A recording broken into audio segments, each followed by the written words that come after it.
Hello friends, Namaskar. Once again, welcome back to Preventive Health Solutions. I am KP Singh, Nutrition Advisor on Integrative Dietetics. दोस्तों आइए आज हम बात करते हैं जिंजर यानी कि अदरक के हेल्थ बेनिफिट्स के बारे में और इसी के साथ इसमें देखेंगे बहुत सारी मेडिसिनल प्रॉपर्टीज होती हैं, इनके बारे में भी जानेंगे। तो दोस्तों जैसा कि हम जानते हैं अदरक यानी कि जिंजर हमारे किचन में कॉमनली यूज किया जाता है और सदियों से इसका उपयोग हम कुछ मेडिसिनल प्रॉपर्टीज के रूप में करते रहे हैं और इसके हेल्थ बेनिफिट्स का फ़ायदा उठाते हैं। तो दोस्तों आज इसके बारे में कुछ अन्य जानकारी भी लेंगे, कुछ और साइंटिफिक एविडेंसेस की भी बात करेंगे। तो दोस्तों देखा जाए तो साइंटिफिक आधार पर, मॉडर्न साइंटिफिक रिसर्च के आधार पर इसमें कुछ एक्टिव इंग्रेडिएंट्स पाए जाते हैं जिन्हें हम बायो एक्टिव कंपाउंड्स के रूप में जानते हैं। तो इसमें मुख्य रूप से पाए जाने वाले बायो एक्टिव कंपाउंड्स कौन से हैं? पहला तो है जिंजरोल और दूसरा है जिंजरोन और एक तीसरा बायो एक्टिव कंपाउंड है जिसे हम सॉगेल के नाम से जानते हैं। तो ये तीनों बायो एक्टिव कंपाउंड जो हैं ये बहुत ही हमारी हेल्थ के लिए फ़ायदेमंद हैं और इनका मिला-जुला इफ़ेक्ट जो हमारी हेल्थ पर होता है उसके कारण हमें बहुत सारे हेल्थ बेनिफिट्स मिलते हैं अदरक से। तो आइए देखते हैं वन बाय वन किस प्रकार के हेल्थ बेनिफिट्स अदरक से हम ले सकते हैं। तो दोस्तों सबसे पहले डाइजेस्टिव हेल्थ की बात करें तो अगर हम अदरक रेगुलर यूज कर रहे हैं अपनी डाइट के साथ तो इससे हमें गैस की प्रॉब्लम, ब्लोटिंग की प्रॉब्लम या इंडाइजेशन की प्रॉब्लम जल्दी नहीं आएगी। इन चीज़ों में ये बहुत ही फ़ायदेमंद है। इसी के साथ-साथ मिचली या वोमिटिंग का सेंसेशन होता है तो उसमें भी इसका एक्सट्रैक्ट बहुत फ़ायदा करता है और वोमिटिंग को रोकता है। और ख़ास तौर से ऐसी महिलाएँ जो प्रेग्नेंट हैं और इनको वोमिटिंग का सेंसेशन रहता है और इस टाइप की प्रेगनेंसी वाली कंडीशन में उन्हें कोई मेडिसिन नहीं यूज करनी चाहिए क्योंकि मेडिसिन्स के साइड इफ़ेक्ट होते हैं। तो ऐसे केस में वे जिंजर के एक्सट्रैक्ट का इस्तेमाल करके अपने वोमिटिंग सेंसेशन को कंट्रोल में रख सकती हैं नेचुरल तरीके से और ये कोई नुकसान या साइड इफ़ेक्ट भी नहीं पहुंचाएगा। तो इस तरह से दोस्तों ये हमारे डाइजेस्टिव हेल्थ के लिए बहुत ही उपयोगी है।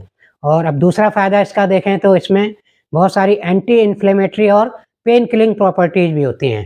तो अगर जिंजर के एक्सट्रैक्ट को हम किसी भी रूप में लेते हैं, अपने खाने-पीने की चीज़ों में इस्तेमाल करते हैं, तो ये हमें बहुत सारे पेन वाली कंडीशंस या इन्फ्लेमेशन वाली कंडीशन जैसे ऑस्टियोआर्थराइटिस में है या जॉइंट्स पेन में है, जॉइंट्स पेन वगैरह होते हैं या कोई मस्कुलर पेन है, तो इस टाइप की कंडीशन में जिंजर का सेवन हमें काफ़ी आराम देता है और पेन की कंडीशन को काफ़ी रिलीफ़ करता है और इन्फ्लेमेशन को भी कम करता है।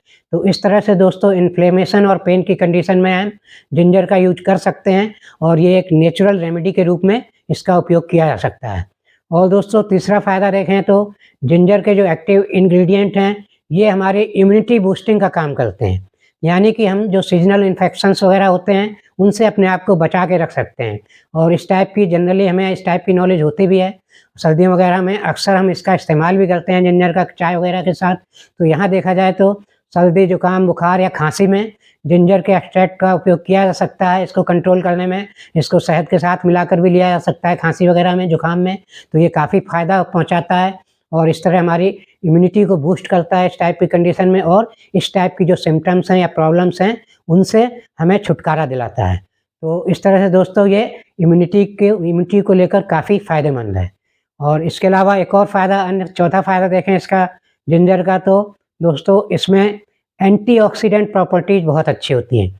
तो एंटीऑक्सीडेंट अच्छी प्रॉपर्टीज़ होने के कारण ये हमारी जो डिजेनरेटिव डिजीज़ होती हैं जैसे कि न्यूरो डिजेनरेटिव डिजीज़ हैं जिसमें भूलने की समस्या हो जाती है लोगों को एज बढ़ने के साथ-साथ या अल्जाइमर्स वगैरह की बीमारियाँ होती हैं, तो इनको कंट्रोल करने में भी मदद करता है। अगर आप रेगुलर एक्सट्रैक्ट इसका ले रहे हैं, इस्तेमाल कर रहे हैं डेली बेसिस पर रेगुलरली, तो इस टाइप की प्रॉब्लम्स एज बढ़ने के साथ आपको जल्दी नहीं आएँगी।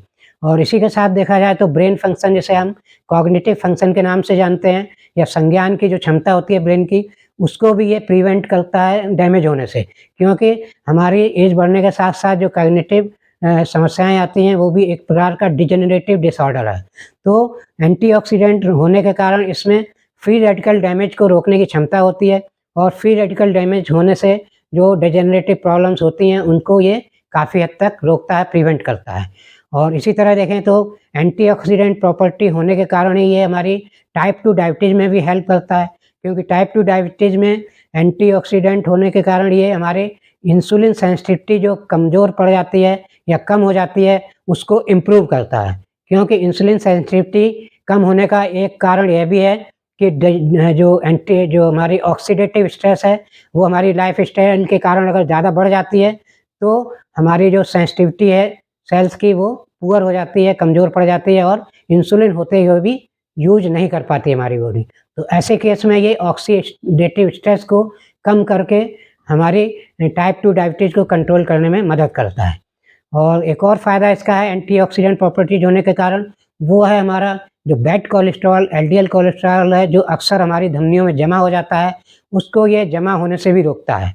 क्योंकि एंटीऑक्सीडेंट होने के कारण ये हमारे बैड कोलेस्ट्रॉल के ऑक्सीडेशन को रोकता है, और बैड कोलेस्ट्रॉल जब ऑक्सीडाइज़ नहीं होता है, तो ये हमारी धमनियों में नहीं चिपकता है।